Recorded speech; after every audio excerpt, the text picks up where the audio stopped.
That's the Black Falcon. That's not right.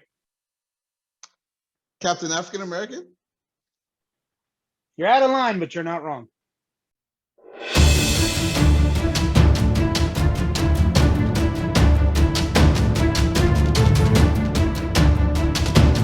Welcome to ZZ Talk's review of Falcon and Winter Soldier, the season finale. It's a little late, it's 10 days, but you know, it's streaming, so there's no such thing as late. Zeus, welcome. How did you like it? I loved it. So there we go. it was on point. No, I liked it. I'm trying to think. I think there was one that I was just like, okay, like a part of the storyline, but I think we kind of know which one I'm talking about because we kind of had talked about how that character was a little bit of a disappointment. So it was, but let's go to we're gonna do it differently again, like because we both like the method, the way we did it the last episode. So that's how we're gonna break down how we're gonna go over this.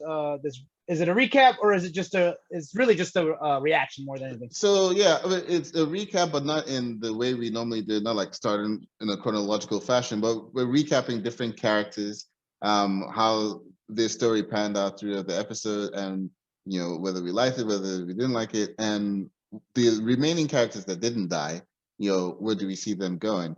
So to start with, I think we should end on the two main characters, right? Falcon and the Winter Soldier. So let's start with John Walker, right? Because he had the final scene in episode 5, the mid-credit scene, where he's like, working on his shield, where it almost looks like Tony Stark working on the Iron Man suit. So when we first see John Walker in this episode is like midway through the episode when the boys are taking on the Flagsmashers, and John Walker is like, Karli, Morgenthau, and the blah blah blah, because he's like, you killed my friends, and she said something. She said, like, I didn't mean for him to die or whatever, or he didn't have to die. Which, I was like, oh, that sounds nice. And then she was like, I don't want to kill people that don't matter. I was like, oh my God, Karli, did you literally just pull a Black Lives Don't Matter? I didn't realize that. Oh, yeah, I was like, wow, that's flabbergasted. And John was obviously angry, like, what do you mean his life doesn't matter? And then he threw the shield, which she promptly kicked away, which I thought was pretty hilarious. What did you, before we close out on what actually happened with John, what did you think of his entrance into this episode? What were you expecting, and did it go as you expected, or was it different? I honestly, the entrance, I knew he was going to enter into the fight. Like we kind of knew that was going to happen. It was a given, yeah. But I thought it was going to be one of those things where he goes in and messes things up, which he really doesn't. She does the distraction, which of course is an issue, but I don't think he really messed up the fight. You know what I mean? Like, how there's other times where somebody comes in and then messes up everything, and then all of a sudden you got to correct what he did wrong. Instead, what they did is they actually did a bit of a redemption story with him. I think they helped redeem him. When the thing was falling, Brink's trunk, I guess it's called. It was a Brink truck, right? When that was falling and he was trying to grab it, which I'm like, I guess he still has the super soldier serum because that's pretty damn strong, Yeah, it doesn't go away. It doesn't like leave your body. So that's always going to be with him. That super strength. Which I kind of, for some reason, I forgot that. I forgot that part because I was thinking the suit was taken away. Re-up? No, I just thought because the suit is gone, the power is gone, and then I was like, no, I forgot. I was like, dude, it has a super soldier serum. Like he's stuck with it now. He's like, he's done with it. Yeah, that's done. So like with the way episode 5 closed, and with their little fight at the beginning of episode 5, I thought John Walker was going to serve as more of a foil for Bucky and Sam. I mean, obviously, I knew his enemy was Karli, but I thought in some way he would still try and be against Bucky and Sam. But no, he was pretty laser focused on taking out Karli. And I like what you pointed out about the redemption story bit, where it's either let me go chase after the Flagsmashers people, or like help these senators and dignitaries that are in the Brinks truck that's fallen. which he which chose kind to of do. which basically kind of brings back to who he was before this began. Remember, he was a hero.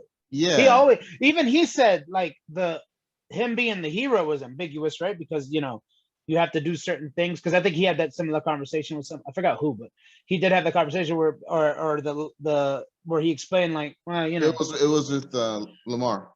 yeah, you're Uh, doing things that are suspect, but you're still doing the right. You're trying to do the right thing, which is what he did. He was like, all right, I gotta let these guys go because I can't let these people die just because of my vengeance. and partly I took that conversation to be um, to be more of a discussion on how we view the military in real life, military personnel, right? Because that's we do all the parades and we do the things at the NFL games and stuff, and we're like, these guys are heroes, and in our minds, we think of the word hero the way we think of like these MCU movies, people going and stopping bad guys and saving things, but in real life, what they're doing is a lot more gray than that. They have to, yes, they're killing folks, but they also have to contend with the fact that that person is not coming back. Whether no matter how much they told them that they were a bad guy and all that stuff. And we saw John struggle with that when he was talking to Lamar, talking about like the things we had to do to get these 3 medal of honors. Mm-hmm. So he always had that issue, right? That whole contending with what it meant to be a hero. But the fact that he chose the heroic thing, which is because anyone can beat up someone, but not anyone can choose to save lives. And he chose to save lives, and that was good. And I really didn't see that coming. I wasn't sure where his character would go, but it wasn't that. So now I wonder, where does he go from here in like future properties? Because he's not going to go away. He's going to be around. So Yeah, I fit. My prediction is because of how Julius Dreyfus's character is. Valentina. That was Valentina. Julia Louis Dreyfus. Yes. What's her name? Uh, Valentina, no. I think so. But there was another name. She said, "Call me this," and she was like, "But don't call me that. Just keep it in your head." Yeah. I forget it. I forget. Well, anyways, I feel like that is kind of showing that he is going. I feel like he's going to be a pawn. Mm-hmm. He's gonna. You didn't get that kind of like they're gonna use him as a pawn. Yeah, but from episode 5, I thought he was going to be used as a pawn to go do like bad things. Like, just I'll send you in here and you go do this like bad thing. But now I'm not so sure. I feel like he's going to be used for like hero missions, but to further the goals of someone nefarious, maybe. Yeah. So yeah, exactly. That's what I'm thinking. That's how I'm getting it. Like he's gonna be thinking he's doing. You know what? You ever seen Wanted?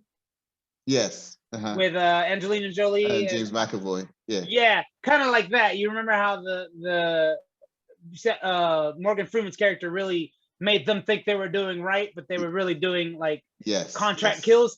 Something similar to that, not contract kills, but basically you think you're doing the right thing for the world, but in reality you're doing it for like a secret agency or something. Yes, and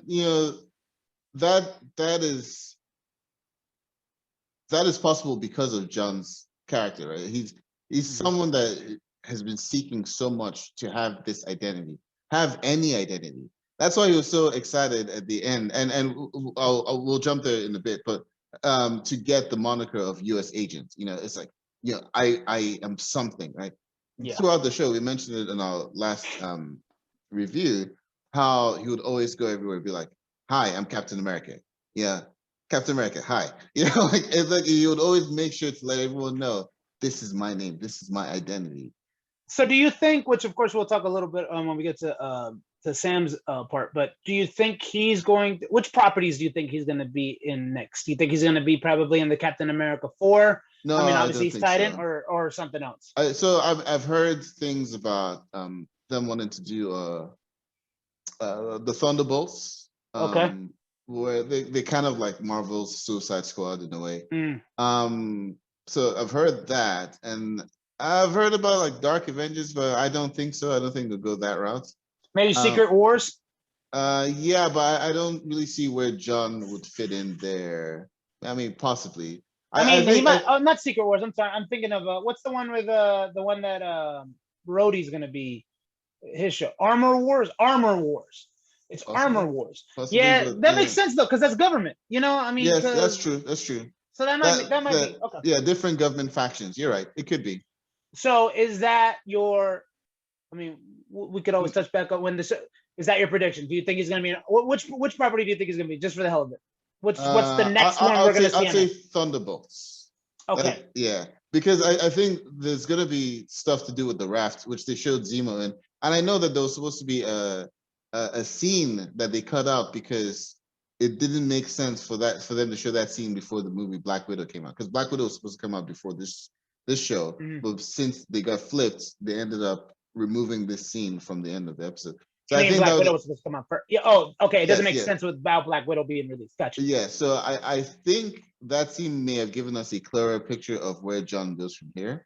But yeah, but there are parts of John's story that we left out because it will come into the fore when we talk about other characters. So my prediction will be, I think Armor War.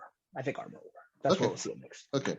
All right. So that's a bit about John. And then let's talk about the Flagsmashers and Karli specifically.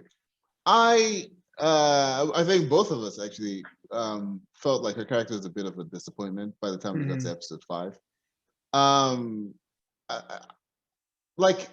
understood that she's supposed to be some sort of sympathetic character, that she's a terrorist, but she means well. But then I never really understood the whole. I don't think they did a good job at making her really be sympathetic. They didn't. Yeah, I will say the first time that I maybe felt like I understood why she did what she did was during Sam's speech after she's already dead. You know, because there's theories out there. I heard a theory way back in like episode 3 that maybe. Yeah, I think episode 3 is when she blew up the GRC building. Wherever they have where they have the food. Yeah, episode 3 or 2. I heard a theory back then that maybe Karli is doing these things because the super soldier serum like messes with your mind, kind of the same way it was messing with John's mind a little bit. If that was the case, I wish they would have leaned in on that, you know, because it would make a lot of this make sense, right? Because they wanted so badly to be like, you know, you should feel her pain. Like there were times when I was like, Sam, like I get you, bud, but I don't know why you're going to bat so hard for this girl. Yeah, like it made sense when he was going to bat for her when she was like episode 3 before Walker messed everything up, right? Before Walker walked in, that made sense when they were being, and then after that, but when he killed, I would even say even after Lamar was killed, because he was like, she didn't mean to, right? Like that I could get, but then you're still moving forward with the stuff. But that's the thing. She barely even showed that. That's why it was hard for me to get on board with the Karli character. She barely even showed remorse when she killed Lamar. Like, and that's moment. Where, in that moment, and it's kind of like where I get where it's just like, okay, you are a bad guy. Like you're not. You get more. I felt more sympathy for some of the other Flagsmashers that were looking at them like, yo, what's going on here, right? It would just made more sense if she had just been a straight up bad guy, and then the other people were the sympathetic ones. Yeah. But it was just kind of like.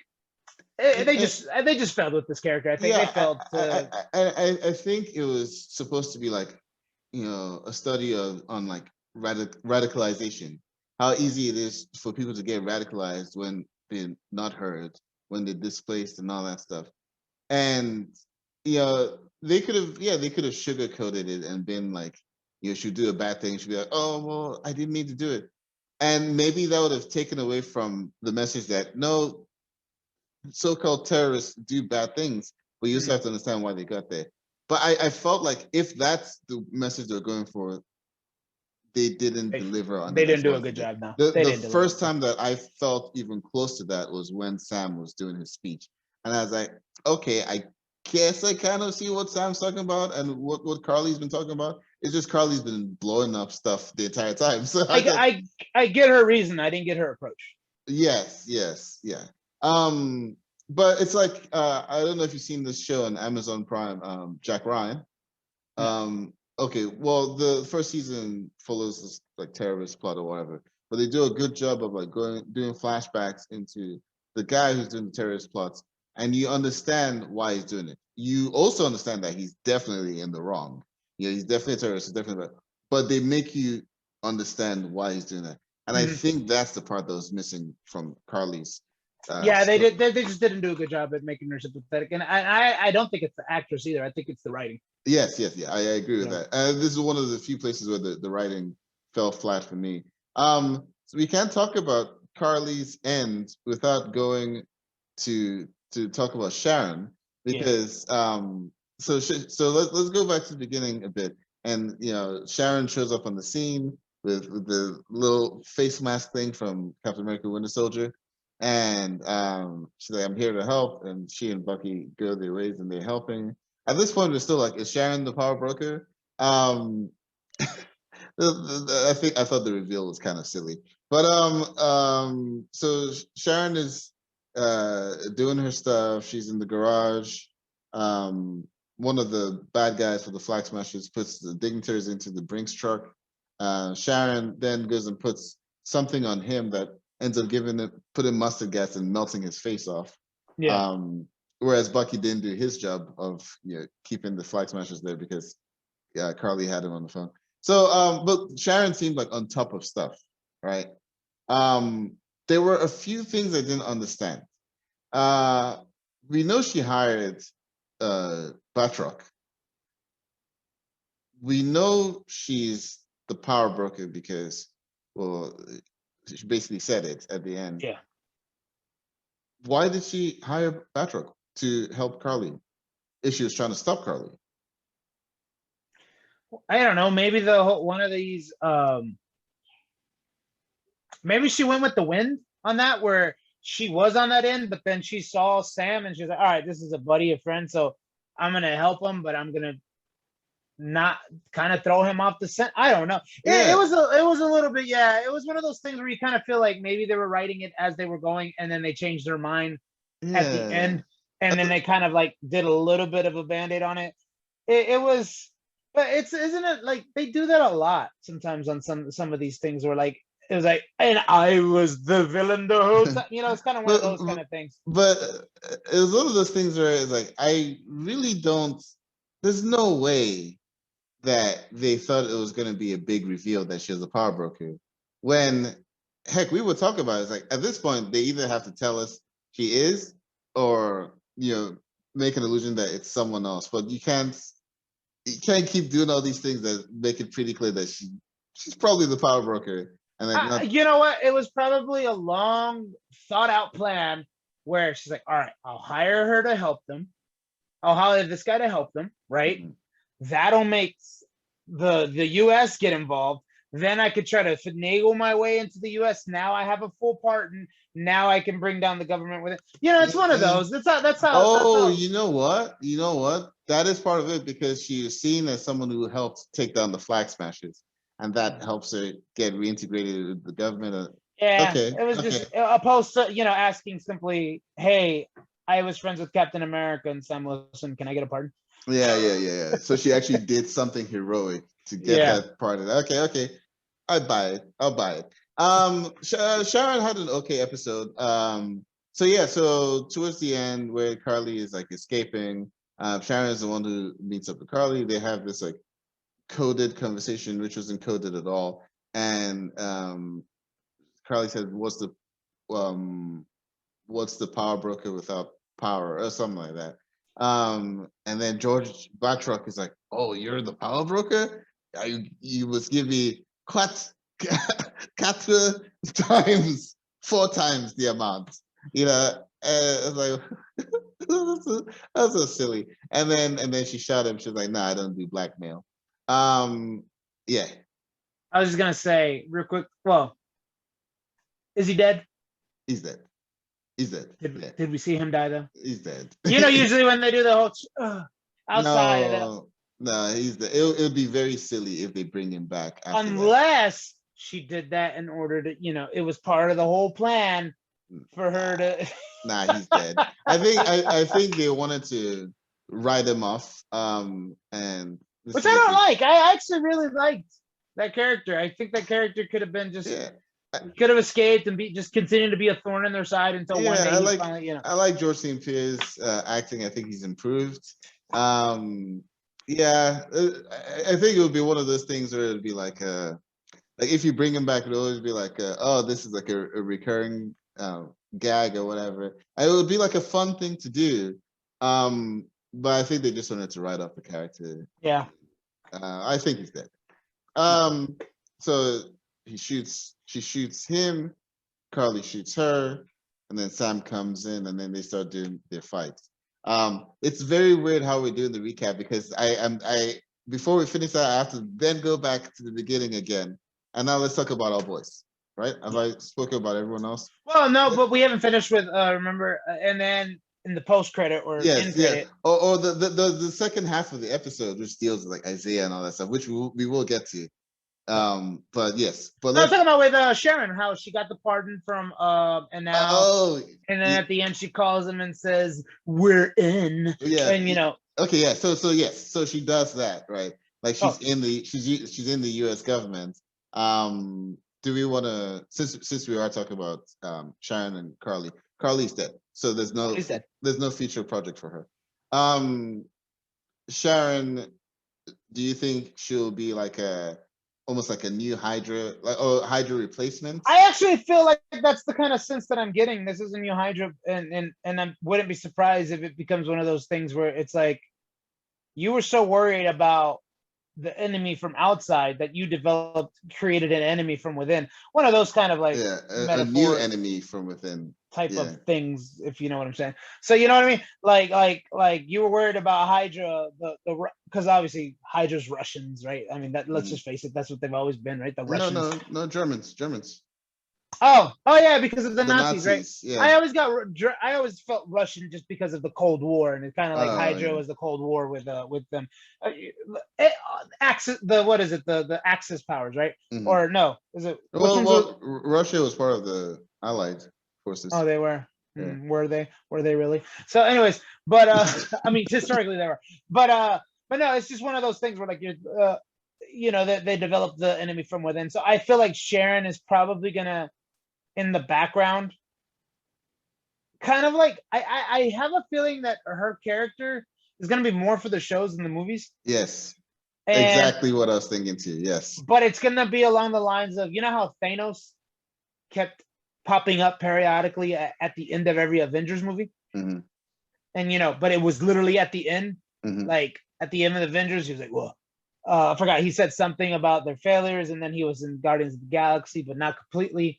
And then at the end of Age of Ultron, maybe I think it was like if somebody got it, or it's like fine, I'll do it myself. Yeah, so I feel like it's good. Sharon's gonna be one of those people that slowly does like things in the background. You find out she's attached to them, and then eventually she'll be in something big, or they might finish her off in Armor Wars like they did with because they don't know how to develop like that sometimes. So I thought that for sure there's going to be season 2 of the show, and as far as we know, there still might be. But I think with the news that there's going to be a Captain America 4 with Sam in it and potentially Bucky, I think they're going to forego the whole season 2 route, maybe. But if they do a season 2, I think that's pretty much what Sharon is going to be. I don't think it's going to be multiple shows. I think they'll keep her.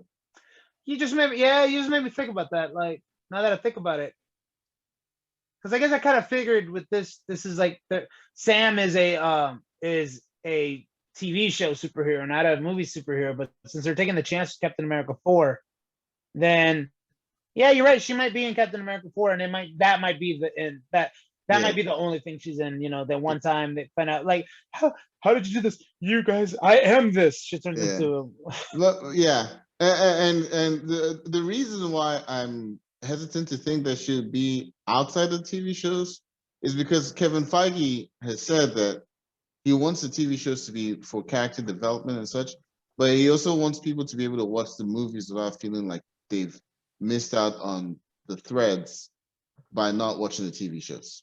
That Right. makes So, sense. so even though Scarlet Witch is going to appear in Multiverse of Madness, as far as we know, they want her to seamlessly appear there in Scarlet Witch costume without feeling like, okay, I definitely have to watch WandaVision to understand why she's here like this.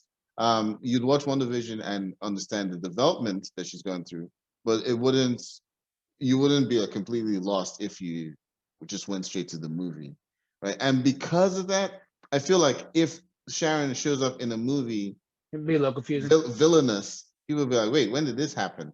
And that means that you have to watch Falcon and the Winter Soldier. So either Kevin Feige is lying there, or I think it'll be one of those things where it as flawless as can be. Like the them showing up after being in the shows, it will look as flawless as it can be. But there's still gonna be some, because even with the movies, you have to do that. You have to see some of the movies. You know right? what I'm thinking might happen if she does show up in the movie. You know how we were like, how did she become the power broker, right? Because we know she was in Madripoor, all those. You think that maybe they'll show that background? Maybe yes, maybe they'll actually show that, and that would be a way to bring us into Sharon's evil now. Yeah. All right. Yeah. Good point. So all right. Yes. All right. Let's talk about the boys. All right, Bucky. Yeah. Yeah, I was gonna say, are we talking about the White Wolf? We can talk about both of them together. Well, you know what? Let's end with Sam, right? Because it's him. It's a show. It's their show, but it's their show. Yeah. Okay.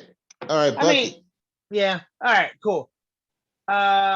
So what starts off and they're in the tower. He does the what you think of the conversation that they had? So because that's the real big thing that happens, right? While Sam is fighting, he has a conversation. I really like that. I like the conversation because it contrasts Sam's ability to talk people down with Bucky's, right? Like Bucky doesn't have that finesse that Sam does, right? Bucky was basically like what you're doing is not right, and trust me, I've been there. And then Karli's like, you've never fought for anything bigger than yourself. I'm like, bitch, I was part of the people that took out Thanos. What do you mean? But Bucky's trying to talk to her, like, look, I've been down the evil roads. It doesn't work out.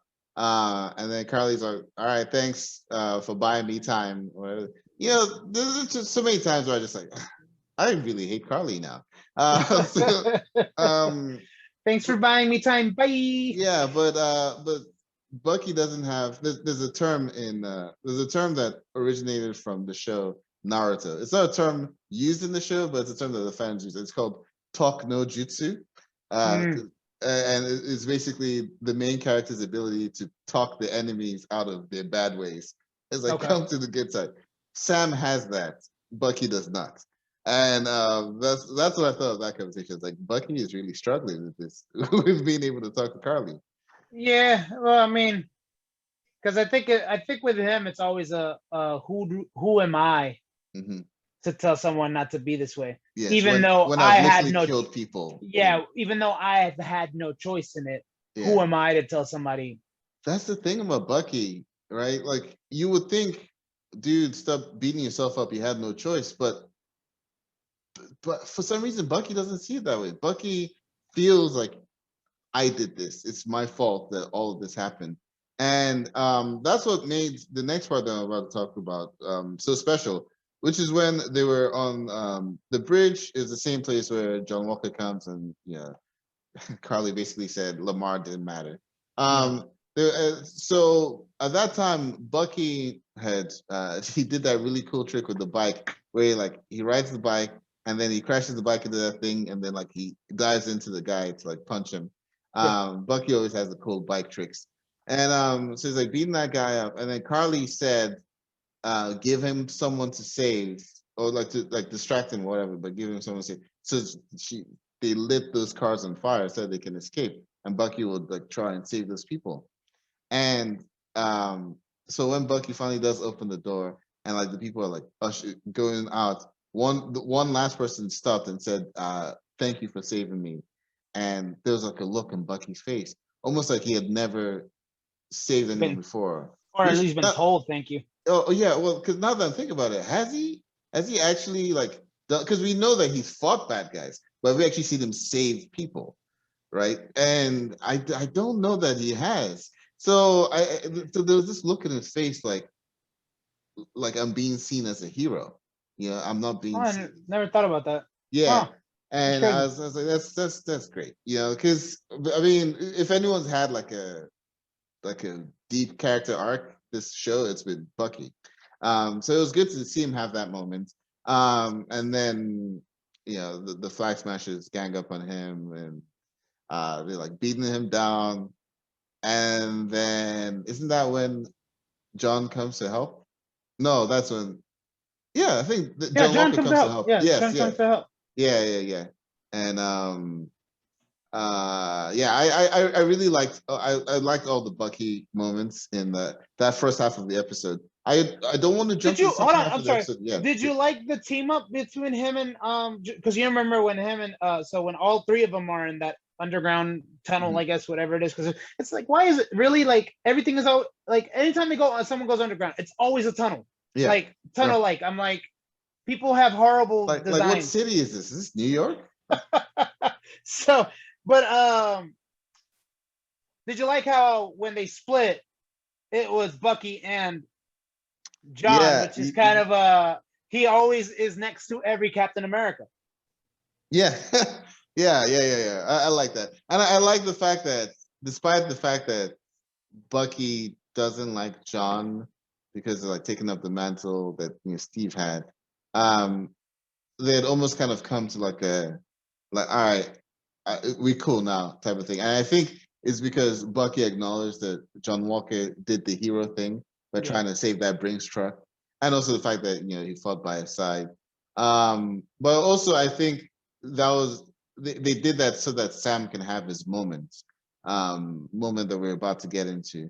Um, Sam needed to have that moment solo. It could have been a Sam and Bucky moment. Yeah. Um, and the moment we're talking about is coming up soon because we're going to go back to the beginning and talk about Falcon. All right, Sam Wilson.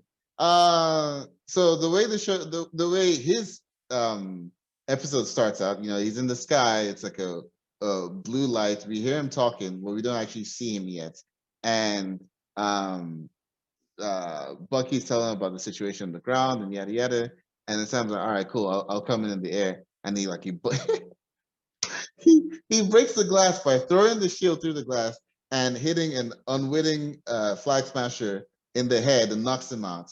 And then he breaks through that glass that the shield had made a hole through, and we see him in his full costume. It's the white and red, white, and blue, but mostly white. It's got the wings again. Did they do the Captain America theme? They didn't, right? I The don't remember theme? the dun, dun, dun, dun, dun, dun, dun. No, the theme they used for him was they call it Louisiana Hero or something like that. It's the one that they use at the end of the episodes. Oh, okay.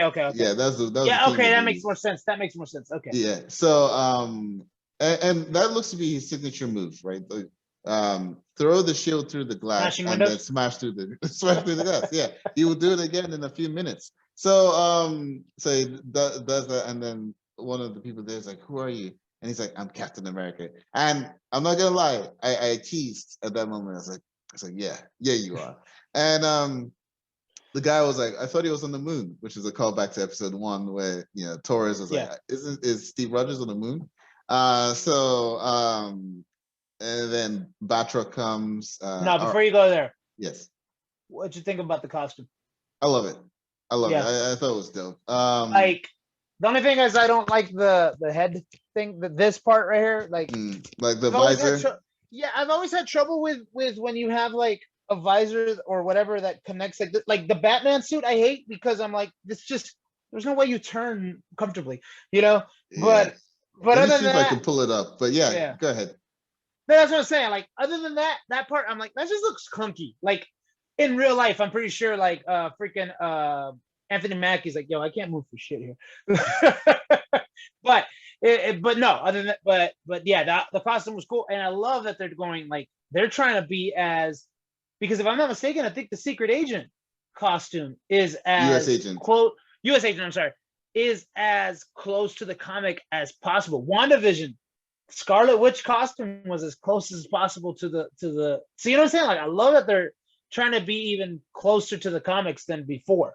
Yeah, and you know, fans of this stuff, and that's a big thing about Marvel, right? Marvel understands that they have a responsibility to the fandom, that they've been around for years and years, and people have certain things that they want to see. Yeah. And you know, having a comic a comic faithful costume is one of those things, right? Yeah. So I'm about to pull up and as long as they don't have bat nipples, it's gonna be okay. yes. I'm about to pull up the costume.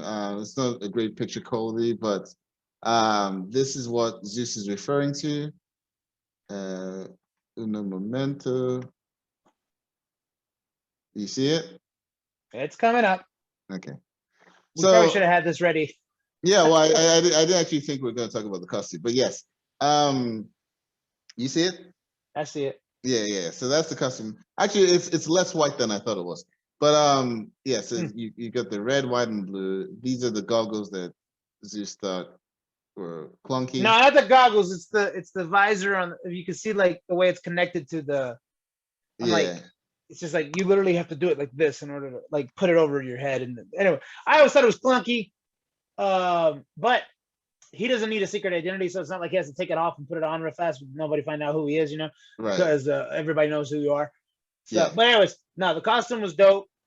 And then I honestly feel like when people gave a good reaction to the costume and his reveal as Captain America, that's when I think they realized, all right, we can move forward with a what's it called?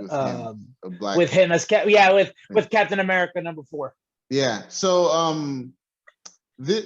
okay. So he fought Batroc and then like leapt out the window with the shield. But before I get to that, I just want to say, this is Wakanda.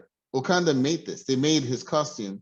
They made the new wings. They did. You're right. You know, right. As far as we know, it's made of vibranium. The wings. I'm not sure about the costume. It would be because remember when he saved somebody. Mm-hmm. What was it? A helicopter. So yeah, jumped off of it or something like that. Yeah. So he's fighting Batroc. He leaps out with the shield, and he flies. He catches the shield, and there are a couple of hostages being taken in helicopters by the Flagsmashers, and he basically takes out the bad guys one by one. Takes them out of the helicopter, drops them in the water. There's a helicopter that's unmanned, and he gets one of the pilots, which I guess is a good guy, and he puts the shield over him. This is the scene where it happened. The picture that you're seeing here.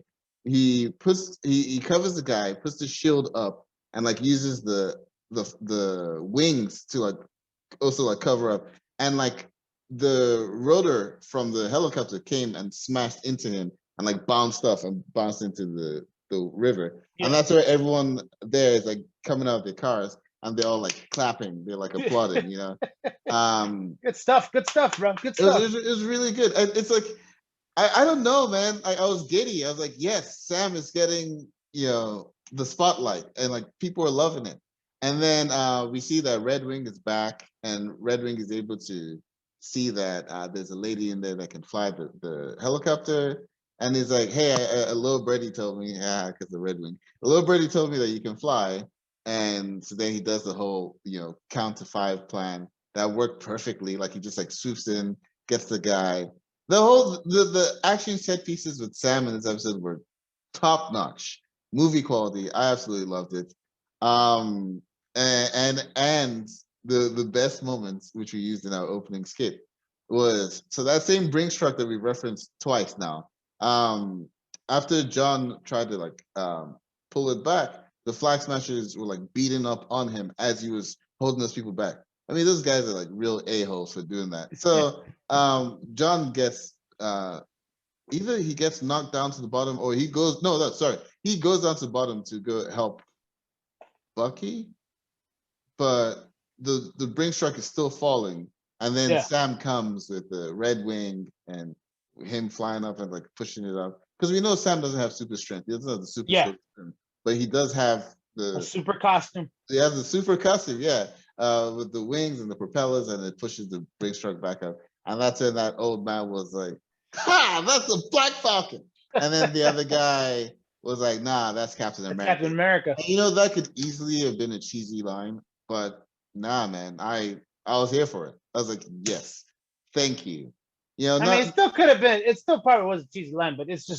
Yeah, It's just good. that's the thing. It was either you go in a cynic and then it comes out cheesy, or you've been invested after 5 episodes, or heck, multiple movies, and then seeing his transition to this.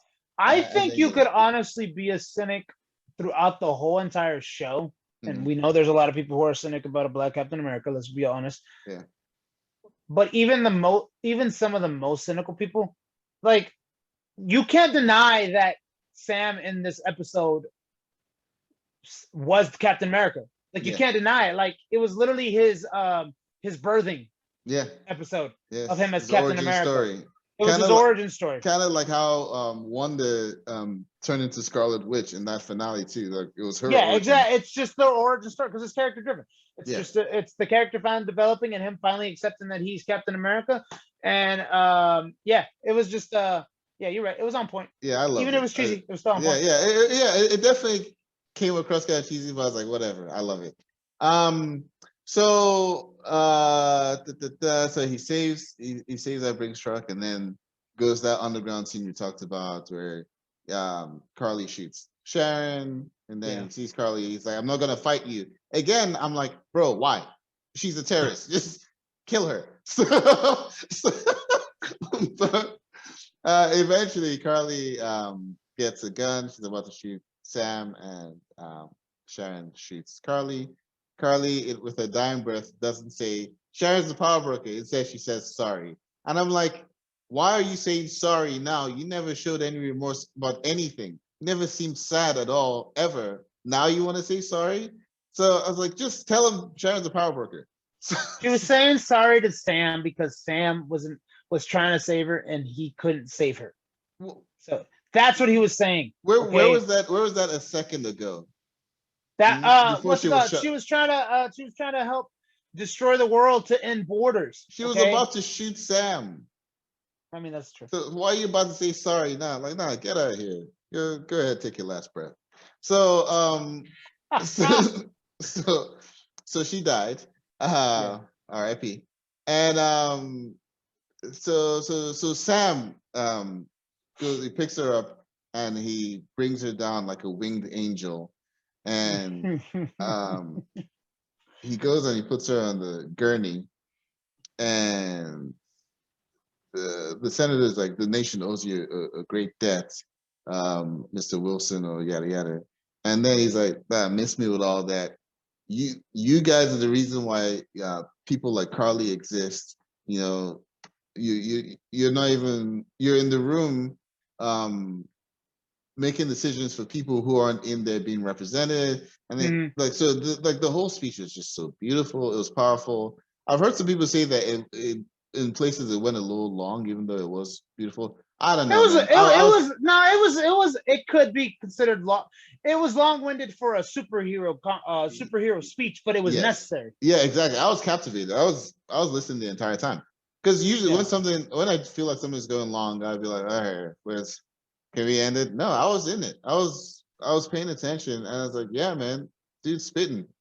And but basically it boiled down to like, and it's basically the crux of our show, right? Where we always talk about representation matters, right? Like, you can't be making decisions for all these people, but the people who are affected by decisions aren't even represented in any sort of way. Yeah, and that's what Sam was saying. You can't talk about refugees and not have somebody who's going to be there telling you this is what refugees are dealing with, because you can't have a woman's right laws being written up and literally It's all you men. see it's all men signing. You know, so That's exactly what this was talking about. It was talking about representation is important, and when you don't have that representation, because again, this show was a completely was a social commentary show. Mm-hmm.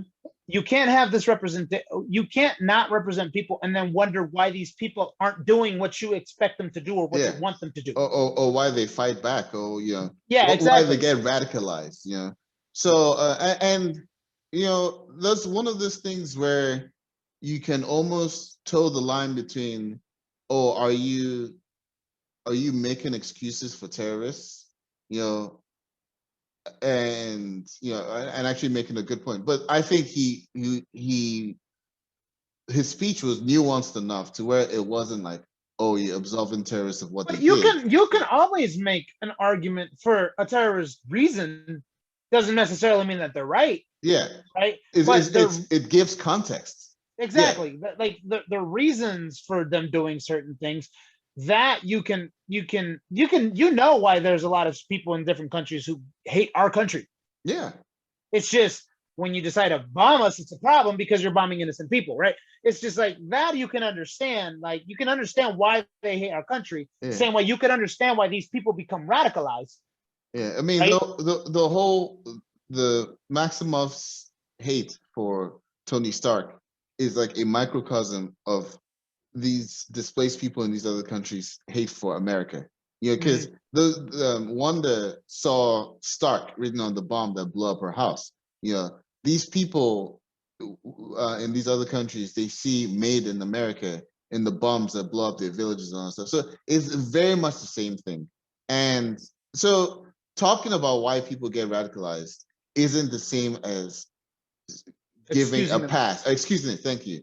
But there are a lot of people who will see this and be like, oh, so he's saying it's okay to bomb the GRC. And that wasn't what he was saying at all. Exactly, yeah. But there's going to be bad faith people all over the place. So anyway, I really love the fact that this was seen by everyone that was there on the bridge. But also there were cameras capturing it. So we get to see his sister consuming what he's saying. We get to see Isaiah and his grandson consuming what he's saying. It's all over. And Bucky is like listening. He's like, yeah, this guy really gives a good speech. That's kind of. Well, I feel like this also led to him because we didn't touch on how he went and apologized to and told what's his name about Yuri. How his son passed away. Yeah, Yuri. Yeah. How his son died. So it was kind of I think this episode, to go back to Bucky, kind of was a little bit of his. Now you understand why it's okay to forgive yourself. That's kind of what I got from and Sam's speech kind of helped just put him over that. Yeah. And I love the line from Bucky afterwards when I think so. Sam went to Bucky. I think he might have said like, "What did you think of the speech?" And he's like, "Oh, I just heard." All I heard was Black Man and Stars and Stripes. That was really funny. So that basically ended the action part of the episode. Yeah. Right. Then it's the wrap up. Yeah, the wrap up. And I love the wrap up. I don't remember what happened first, so I'll go with the Isaiah Bradley stuff. Sam goes to visit Isaiah. He's like, I saw your speech. And he said something about he's still a punk, or it's still something like ribbing him or whatever. And then Sam was like, do you ever lighten up? And then he took Isaiah and his grandson to the Captain America Museum to show that they have the wing dedicated to him. And I'm not gonna lie, I got choked up. I was like, it's like this guy who's been through all this stuff, all the experiments and all the being shunned, and all that stuff. He gets now. He got his place in. He got his place in history. That was a good. I was wondering how they were going to wrap up. Yeah, that was beautiful. That was a good wrap up. That was a really good wrap up. Hey. And then also, so Bucky and Sam's sister have jungle fever. So they say. Well,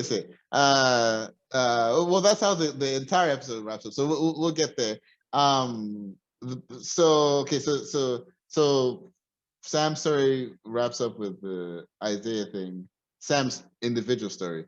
We talked about John's individual wrap up, which is getting the U.S. agent's moniker from Costume. It's just the same and the costume. It's like, What did yeah, it say? it's the same, but it's black.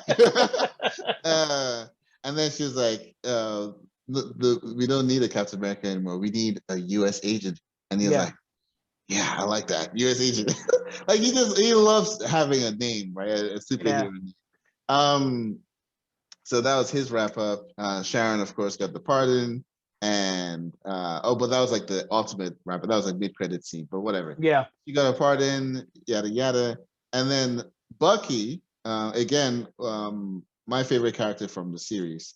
He finally did it. He crossed off all the names from his book because he went to go see his friend Yuri, the old Japanese Asian man. Yeah, Is it Asian man? Japanese. Maybe Yuri, he's Japanese. well, anyway, we'll say just Asian man. He went to go see the old Asian man to tell him about his son, that he was the one who killed him. I've heard people say that they wish the scene lingered longer, or like they felt it was like glossed by.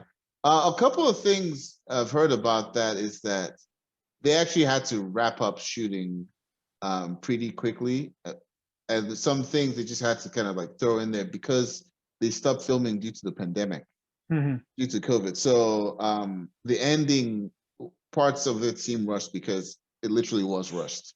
I don't think it would be necessary for them to make that linger. That's fine. That's where I was. Like, yeah, no, it's like the story's like, look, Bucky is going to. Why are we lingering his forgiveness? Like, forgiveness arc? No. Like, I don't know whether people wanted to see Yuri like bawling his eyes out, or like I don't know what people wanted to see. Bucky did the thing that he had to do, which is tell Yuri that he was the one who did it. He's probably lost that friend forever. But hopefully it gives Bucky some level of closure. We know it gives Yuri some closure. And then the show ends with them being back in Louisiana. They fixed the boat. It's like a party atmosphere. Yeah. Bucky has his arm, and the kids are hanging off of it. And then don't forget the background music, like that song, "On and On." Oh, I had it up just a second ago. Yeah. Come on. But it was great. It was Curtis something, On and On, like, and Curtis it's such Stone. Is it Curtis Stone? I think so. Maybe Mayfield? Curtis Stone. Or... No. He's not. He's a new artist. Oh, never mind. Yeah, he's a new artist. No, this isn't Curtis Harding, On and On. It became the best-selling track on iTunes after the episode. Nice. So good for him. Yeah. So it was great that Bucky was accepted. Bucky had his arm out. He's not hiding under the sleeve anymore. People are like hanging off of it because Winter Soldier is no longer the terrorist Winter Soldier. He's a hero. He helped save New York. And Black Falcon or Captain America. He's a local hero. And he's the black best friend. Yeah. Yes. Because the last two Bucky's the black best friend. Yes. Because they had to flip the script, so now it's like he's the minority best friend. So, and Sam is looking off the distance. Bucky comes, taps him on the shoulder. We get a nice final view of the two of them together, and then they walk away, and they change the title to Captain America and the Winter Soldier, and it's beautiful. It was like it was tears. And so there were things in the episode, of course, that I had issues with. Like I thought Sharon's story got a little convoluted at times. I didn't think Karli got the redemption that I kind of hoped she would. Or I was okay with where John Walker's story went with. But John Walker's story was straight. Yeah, John Walker's story was straight. I just feel like I agree with you. I think the problem is it was such a character-driven story, but it was a character-driven story about the two main characters. Yes. That they might have added one or two characters too many. Like, and that they had to wrap. You know what I mean? That they just had to wrap up. They would have if it had been 10, 9 episodes, and it would have been different. Sorry. Speaking of characters, one character too many. I completely forgot. So all of the Flagsmashers are dead because Zemo's butler, killed him, blew them up. So yeah, sorry, that was another character that we forgot to touch on. But yeah, so he had one last laugh. Oh, was Zemo wrapped up? Zemo was wrapped up in episode 5, right? Like but he was there in the raft, because he was reading the book, hearing about the Flagsmashers. So yeah, he didn't play a big part in it, but that's what happened to Zemo there. That was kind of a cheap wrap up on this Flagsmashers. So yeah. Like, bop, they're done. Like Zemo would never let super soldiers live, right? Zemo has never failed, to be honest. So maybe that means that he's going to try to go after John Walker. Maybe. He has never failed. He wanted to split up the Avengers, and he did so. Yeah. He wanted to take out super soldiers, and he did so. So he's 2 for 2, very successful. But like you said, it's a character-driven show. Maybe one too many characters, but all the negatives that I might see with like other characters, to me, fell by the wayside because the 2 main characters, I thought they were really strong. They really did. Their storylines were really strong, and I loved it. I loved the finale, and as a whole, I love the series. I'd give the series an 8.5 out of 10, easily. Well, real quickly before I give you mine, I want to ask you. You know how you said that after episode 3 or 4, each episode got better? Mm-hmm. Did this top the last episode 2? Each one got better. I think episode 5 was the best. Okay. I think I gave it a 9.5 or something like that. I'd give this one a 9.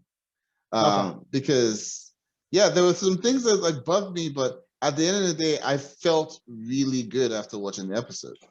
That's one thing I will say I didn't quite feel after the finale of WandaVision. I love the second to last episode of WandaVision. The finale, not so much. The finale was good or whatever. I thought the character moments between Vision and Wanda towards the end, the whole we've said goodbye before, so it stands to reason that we'll see each other again. I thought that was beautiful, but I thought the final battle and all that stuff, I thought was kind of clunky, to be honest. This one, I didn't feel that. I really loved this finale. If you want to know more about Zeno's opinions of the finale of WandaVision, please check out our WandaVision episodes. Nice. So I'm gonna go ahead and say, honestly, for me, I'm gonna go with an 8 on the series overall. Mm-hmm. Like, I agree with you. There's a little bit of clunkiness, but Bucky and Sam's character arcs, I'm glad they didn't lose sight of that. Yeah. When they wrote this episode. In fact, I think they concentrated so well on this that they, like we said, some stuff fell to the wayside that could have been like, not necessarily. Not necessarily. Characters that weren't them. Yeah. I kind of feel like they're just the thing that they failed at, which is kind of like what other ones haven't failed at, which is like Thor Ragnarok, is they didn't really get a good job of fleshing out the villain the way they wanted to. Do you know what I'm saying? Like, they've been fleshing out villains pretty well in the last, ever since, I think, maybe after Age of Ultron or something like that, is when they really started fleshing them out.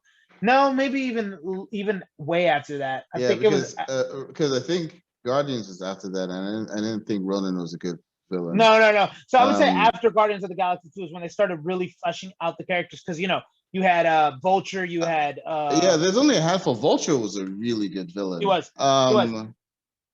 Thanos, of course. In the MCU, that's pretty much it. I mean, well, that's the end of the book. That's the end, because then remember, we did like Agatha. Like, she was kind of written pretty well, even if the conclusion wasn't that great. Again, check out our episodes about WandaVision to hear more about. I do like Agatha Harkness. So it's kind of like, you feel like in this case they concentrated really well on but I think because the main reason for the show was to establish Sam as Captain America. So that's why I love the show. So I'd give it an 8, honestly, because it's still, and the reason it's getting an 8 is because Bucky and Sam's storyline is so great, and then you love the fact that they hate each other. We always knew they were frenemies at the end, but then at the end, there's not even a conversation of we're friends now. It's just we're friends. You know what I mean? Like they didn't have a whole yeah, are we they're best friends now? bros, you know. Yeah, Yeah, we're bros. Like and probably it's pretty, brother-in-laws. yeah, that's what I was gonna say. Yeah, probably brother-in-law is pretty soon. I heard they said that there's an extended flirting cut to the That's episode where funny. they're flirting even more. So, but yeah, 8 out of 10. And I'm looking forward to obviously the next thing we're gonna see these two guys is in Captain America 4. Yeah, Because there's no reason to believe that Bucky's not going to be in Captain America yeah, 4. Again, he's the black best friend, so he has to be there. yeah, You know, he has to be there. Yeah, so yeah, 8 good episode, man. And this just makes me hope that low-key is as good as these last two yes. shows, just because they're really doing a damn good job with these Disney Plus shows. I think overall they're doing good with Disney Plus shows because even I'm not a huge Star Wars fan, but I saw The Mandalorian, and The Mandalorian was on point too. Yeah. You know what I mean? Like Disney Plus is just doing it right with these shows. Mighty Ducks show too, just to throw that in there real fast. Okay. Like the Mighty Ducks show is actually good. It's a kids show, but I'm enjoying it. Nice, like the kids, nice Disney Plus plug right there. But I'm yes. sorry, like the Disney Plus. If you're not gonna watch it because you're like, oh, I hate Disney movies, watch it because of the Disney Plus shows. Because honestly, the Disney Plus shows have been really good because they're like we're investing a lot of money in this, so we might as well have good writing, you know? Yeah, yeah. Okay, cool. But anyways, yeah. So that's our review of Falcon and Winter Soldier episode 6 and our season review, sort of. Thank you guys for sticking around. If you stuck around this long, please watch our other videos. Please find us on the ZZ Talk podcast, wherever you listen to podcasts, Spotify, Apple Podcasts, Google, so on and so forth. And like, share, and subscribe. And yeah, that's a wrap.